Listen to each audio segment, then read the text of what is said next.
Hello बच्चों, science का यह पहला चैप्टर है भोजन। यह कहाँ से आता है? बच्चों, सबसे पहले आप जान लीजिए, चैप्टर का नाम है भोजन, अर्थात भोजन क्या है।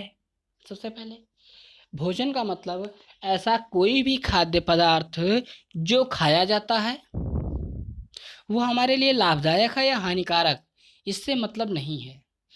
वह पदार्थ जो खाया जाता है उसे हम भोजन कहते हैं। जैसे विभिन्न प्रकार के खाद्य पदार्थ के बारे में आपने सुन रखा है। हम क्या खाते हैं, डेली रूटीन हमारी क्या है। ऐसे जैसे दाल, चावल, रोटी, सब्जी, यह सब जो है भोजन के अंतर्गत आते हैं। भोजन में सबसे पहले हम बात करें तो अलग अलग प्रकार के पदार्थ जिनका प्रयोग हम खानों के रूप में करते हैं, जैसे सब्जियां, नमक, मसाला, तेल आदि विशेष प्रकार की वस्तुएं हमारे खाद्य पदार्थों को और अधिक स्वादिष्ट बना देती हैं।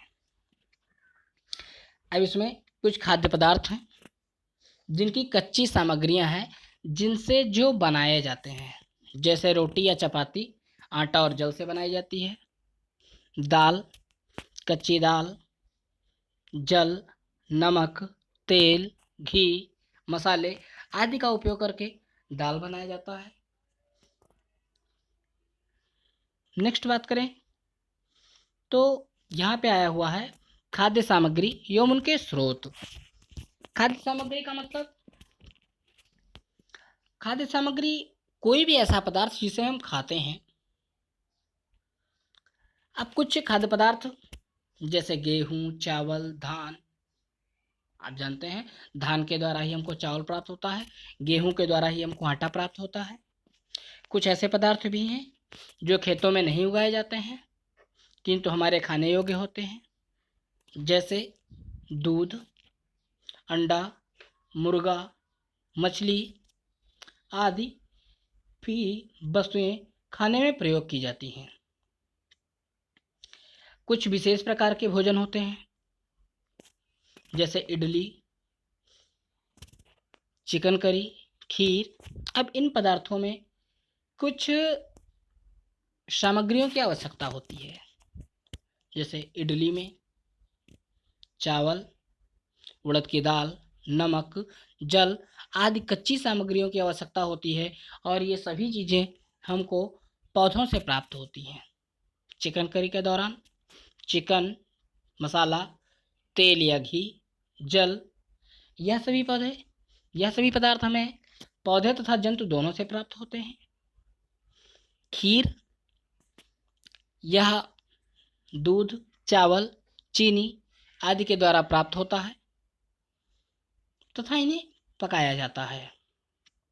अब यदि हम बात करें भोजन के रूप में पौधे के भाग और जंतु उत्पाद, तो इसमें आया हुआ है कि पहेली जानना चाहती है कि हमारे भोजन का पौधे और जंतु के अलावा भी कोई अन्य स्रोत है? जी नहीं। हम कोई भी पदार्थ जो खाते हैं या तो उसकी मूलभूत इकाई या आधारभूत इकाई या तो जंतु हैं या पौधे हैं।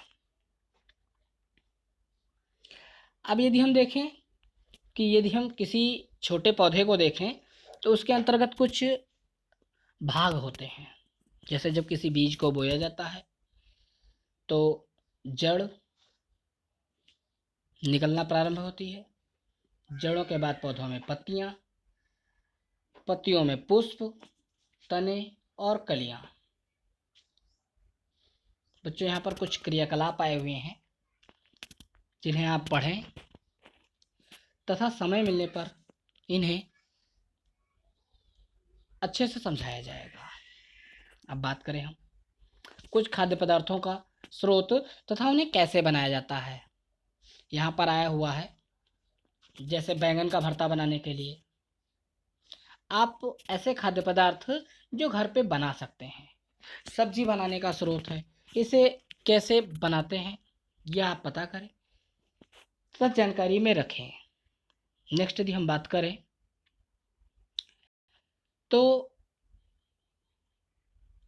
कुछ खाद्य पदार्थ जो हमें ज़्यादा ऊर्जा प्रदान करते हैं, ज़्यादा ऊर्जा प्रदान करने के दौरान, जैसे उड़द, उड़द को भिगोकर खाया जाता है। अंकुरित उड़द हमें ऊर्जा प्रदान करता है। चना, चने को भी भिगोकर खाया जाता है, इसकी सब्जी भी बनाई जाती है तथा अंकुरित चना हमारे शरीर को ज़्यादा फायदेमंद होता है। आपने देखा होगा मधुमक्खियाँ जिनके द्वारा हमको शहद प्राप्त होता है, मधुमक्खियाँ भी फूलों पर बैठकर उनका रस लाती हैं तथा शहद का निर्माण करती हैं। कहा जाता है शहद मांस से कई गुना ज़्यादा ऊर्जा उत्पन्न करता है तथा हमारे शरीर के लिए फायदेमंद भी होता है। इसका उपयोग दवाओं के रूप में भी किया जाता है। अब आया जंतु क्या खाते हैं। कुछ जंतु शाकाहारी होते हैं, मांसाहारी होते हैं तथा सर्वाहारी होते हैं।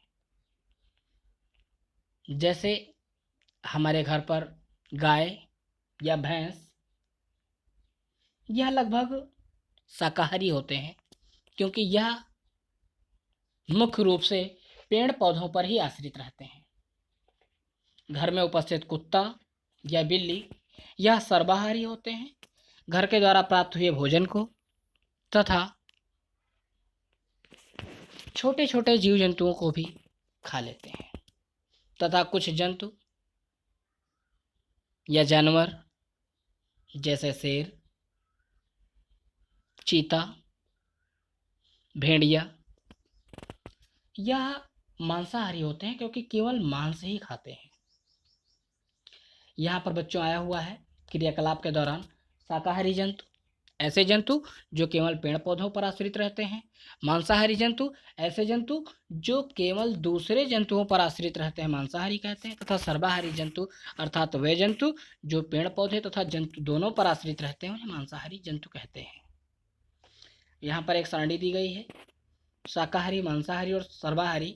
इसे आपको अपने आसपास उपस्थित जीवों की एक सारणी बनानी है। और जंतु तथा उनका भोजन, कहने का आशय यह है कि जंतु क्या खाते हैं। जैसे भैंस घास, खली, भूसा, अनाज, पत्ती। बिल्ली, चूहा, शेर, बाघ, कौन से जंतु शाकाहारी हैं, मांसाहारी हैं या सर्वाहारी हैं और यह क्या क्या खाते हैं, इस सरणी को आप मेंटेन कर लें। अब आप जानते हैं यह चैप्टर आपका खत्म हो गया है। इसके कुछ प्रमुख बिंदु हैं। संघटक, संघटक का आशय यह है कि किसी अवयव के पदार्थ या किसी ऐसा पदार्थ जिसके अलग अलग अवयव हों, उनको हम संघटक कहते हैं। खाद्य, कोई भी ऐसा पदार्थ जो खाने योग्य होता है उसे हम खाद्य कहते हैं। मकरंद, मकरंद मधुमक्खियां मकरंद को एकत्रित करती हैं तथा शहद बनाने में प्रयोग करती हैं। अंकुरित बीज, अंकुरित बीज आपने सुना चना, उड़द या मटर, इन बीजों को जब भिगोया जाता है तथा इन्हें एक उचित दाब के द्वारा दबा दिया जाता है तो यह अंकुरित हो जाते हैं। ऐसे बीज जिनमें अंकुरण हो चुका है उन्हें अंकुरित बीज कहते हैं तथा यह हमारे स्वास्थ्य के लिए फायदेमंद होते हैं। शाकाहारी वे जीव जो केवल ऐसे जंतुओं पर आश्रित होते हैं, ऐसे जंतु जो केवल पेड़ पौधों पर आश्रित होते हैं, उन्हें शाकाहारी जंतु कहते हैं। मांसाहारी ऐसे जंतु जो दूसरे जंतुओं पर आश्रित होते हैं, उन्हें मांसाहारी जंतु कहते हैं। तथा सर्वाहारी वे जंतु जो जंतु तथा पादप दोनों पर आश्रित होते हैं, उन्हें सर्वाहारी जंतु कहते हैं। बच्चों, इस लेसन के कुछ मुख्य बिंदु हैं, उन्हें हम देख लेते हैं। भारत के विभिन्न प्रदेशों में खाए जाने वाले भोजन में बहुत अधिक विविधता है। बच्चों कहीं पर मछली की प्रायिकता ज़्यादा है, वहाँ के लोग मछली का सेवन ज़्यादा करते हैं। कहीं पर लोग शाकाहारी ज़्यादा हैं, गेहूं की प्रचुरता ज़्यादा है, इसीलिए गेहूं रोटियां ज़्यादा खाते हैं। कहीं पर चावल की अधिकता है, वहाँ के लोग चावल ज़्यादा खाते हैं, इत्यादि। हमारे भोजन के मुख्य स्रोत पौधे तथा जंतु हैं। नेक्स्ट पॉइंट है, जो जंतु केवल पादप खाते हैं उन्हें शाकाहारी कहते हैं। वे जंतु जो केवल जंतुओं को खाते हैं उन्हें मांसाहारी कहते हैं, तथा जो जंतु पादप तथा प्राणी दोनों को खाते हैं उन्हें सर्वाहारी कहते हैं। इस चैप्टर को आप ध्यान से पढ़ें एवं समझें।